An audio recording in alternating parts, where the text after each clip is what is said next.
Okay, so in this next video, we're going to be talking about how to calculate your risk level when choosing a gig to arbitrage. So, first of all, just like when you're creating your normal gigs, you want to make sure that you are creating a gig that will have a lot of demand. So, anything that's within those most popular categories is a good place to start. So, anything within the graphic design, digital marketing, writing and translation, or video and animation are going to be a safe bet, okay? Outside of that, you run the risk of not having enough demand and you just probably won't get as many sales. Now, with that being said, when you are looking to arbitrage, the next thing you need to look for is, again, is there high enough demand? And then price points. Now, since Fiverr has opened up and they offer packages and all those things, the buyers are more comfortable now with slightly higher price points. A year ago, 2 years ago, $5 and $10 was kind of like it. If you didn't start off your gig with a $5 or $10 price point, people were just going to pass you over. Now, obviously, still, those price points are more popular than, $30 price points or $25 price points, as you can see, almost by double. So with that being said, I still like to try and start even an arbitrage gig at like a $10 price point if I can, if it's profitable. And most of the time it is. You're not going to make a lot of money. In fact, you'll probably only make like $3 off of that first initial gig. However, it's $3 for something that you didn't really have to do much of anything. Maybe you had to answer a message, and maybe you had to go place an order and deliver, but that's about it. So $3 to make 3 button clicks, that's not bad, right? So the other thing that you want to keep in mind is that you want to make sure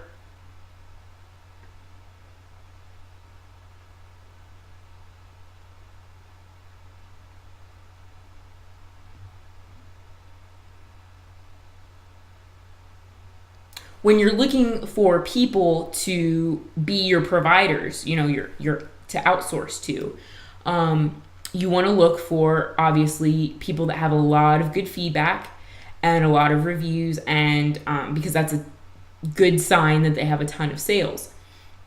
And obviously they're going to be a good provider for you. They're not going to be someone that just, leaves you high and dry.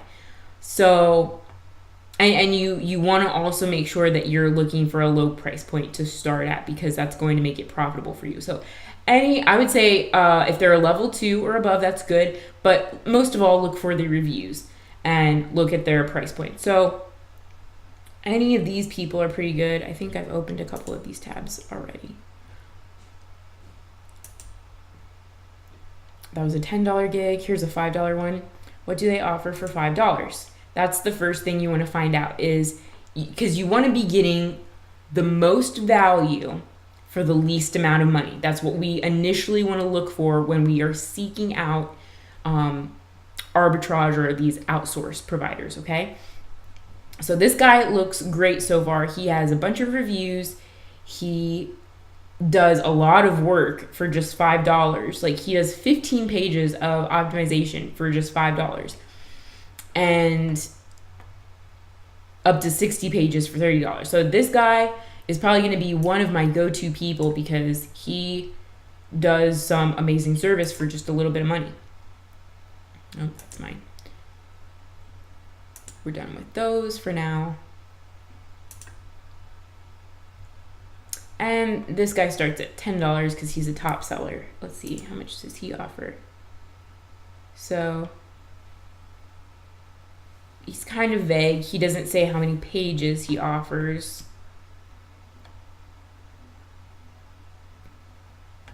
Again, it doesn't say. So I probably wouldn't go with this guy because he's not telling me exactly how many pages he does. He's saying what he fixes, but again, also a larger price point. So I'm not going to go with him. I'm going to stick with this guy. So I've already done a little bit of initial research, and I have it pulled up in a Word doc. But I just want to show you, obviously, you want to make sure that it's a service that you know what is required.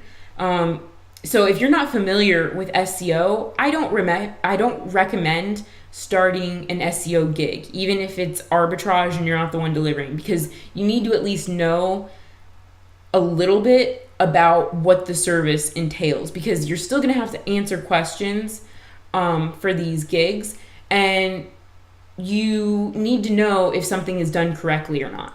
So make sure that it's still within a category that you feel comfortable with, and I think that's very important.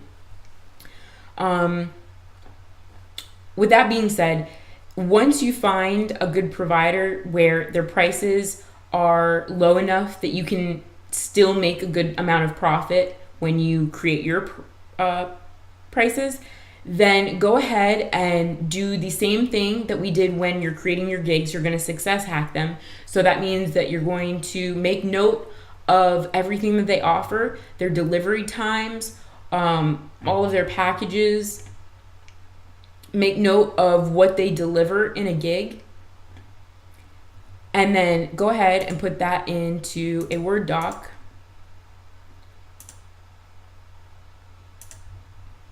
Right here. So, and I have edited this a little bit for my own benefit, but that's what you're going to do. You're going to copy and paste, and then you're going to go through and you're going to edit it according to what you want to offer inside of your gig. Now, it should be almost identical to what their listings are, but you can add more information if you like. So what I mean by that is, see how he had listed here all of what the gig features were? Well, I did the same thing. I removed a few because I wanted to include my package information in here. And again, we only have, I think, 1,200 characters for the description. But I included almost all of the same info.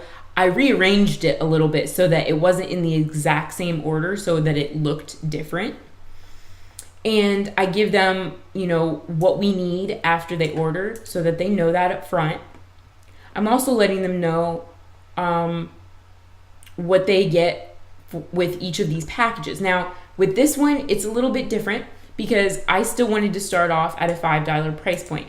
The reason being is I have an optimization guide that I've created for my company, and I like to sell that on Fiverr for $5, and I know that $5 price point gets more people to click on your gig.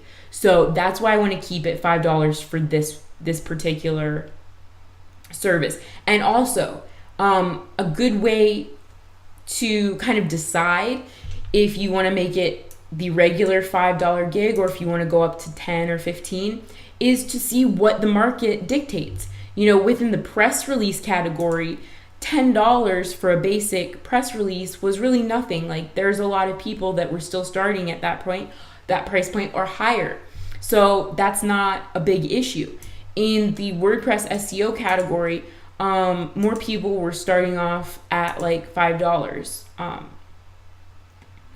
You have some 25, some 30, but again, a lot of 5s. So I wanted to also start at $5 so I get more clicks on my gig. And this is a very easy and simple thing to deliver on because I already have it. There's no extra work that needs to be done. So I'm still making that $4 profit. When it comes to here and they want 10 pages done. Now remember, this guy delivers up to 15 pages of optimization for just $5. So I'm still making an excellent amount of profit here.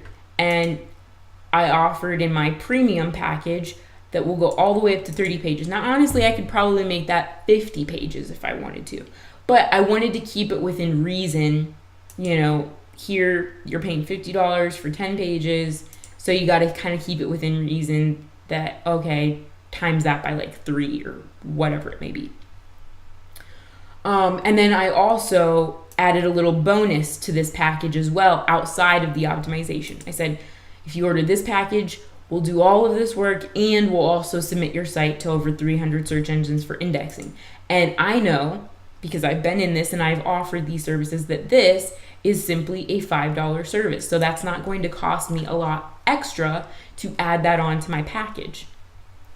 So you guys kind of seeing how all of this goes together, and some of the, like if you do the Fiverr arbitrage method, it takes a little bit more planning up front because you really have to know what your price points are, what your outsource competitors' price points are, and then of course calculate that so that you know what your profit is going to be and that it's still going to be profitable for you. Because the worst thing that could happen is that you go through all this work, you set up your gigs, you create a video, you do everything, and then you realize that, oh no, I just spent money that I can't get back, and it's going to cost me extra than what I set my price points at.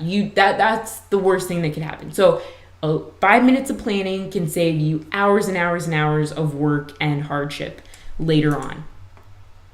So after you have your gig crafted and you know what you want to offer and you know what your price points are, then you're going to go ahead and create your gig.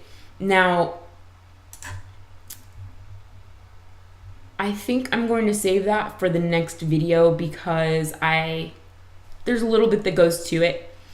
And actually, before we even go into crafting the actual gig, what I would like to cover with you is setting up your price points, because there is a formula that you need to know in order to set up price points that are going to be profitable for you so that you can make money. So join me in the next video. We will go over the price points together and then we'll go into crafting your gigs.